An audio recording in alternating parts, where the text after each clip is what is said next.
Racism in the LGBTQ community, creating a safe place for queer young people of different ethnicities and cultures.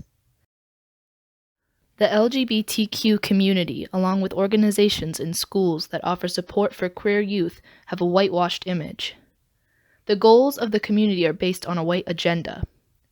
Queer people of color are often masked over and made to feel excluded in the community due to the lack of consideration of non-white communities and cultures.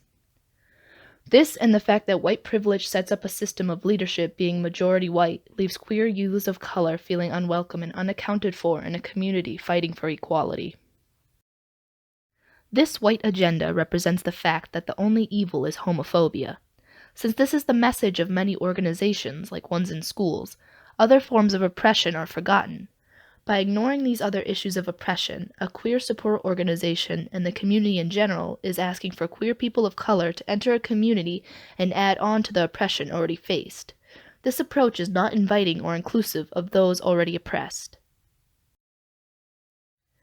White privilege is also present in queer communities due to the fact that queer white individuals have that privilege to fall back on.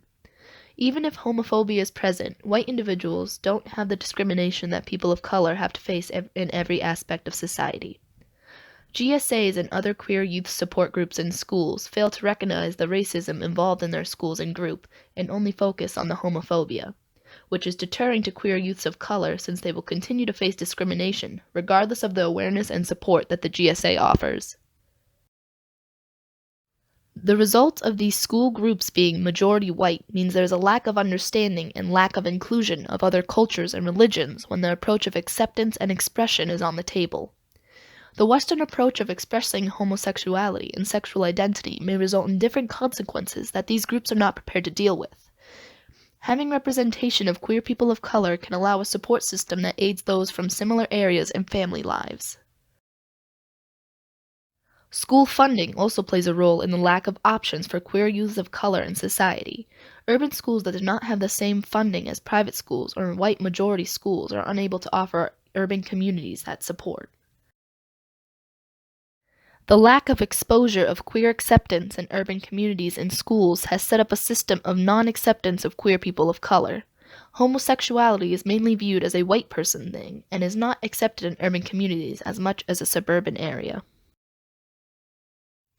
Addressing the issues of racism within the community is a first step to be made. In schools, overall recognition of queer youths is important, but that recognition should not only include white individuals. Adding leaders and role models that are racially diverse will open up these school programs to a wider student life and create that safe space for all queer youths because all lifestyles will be addressed and understood.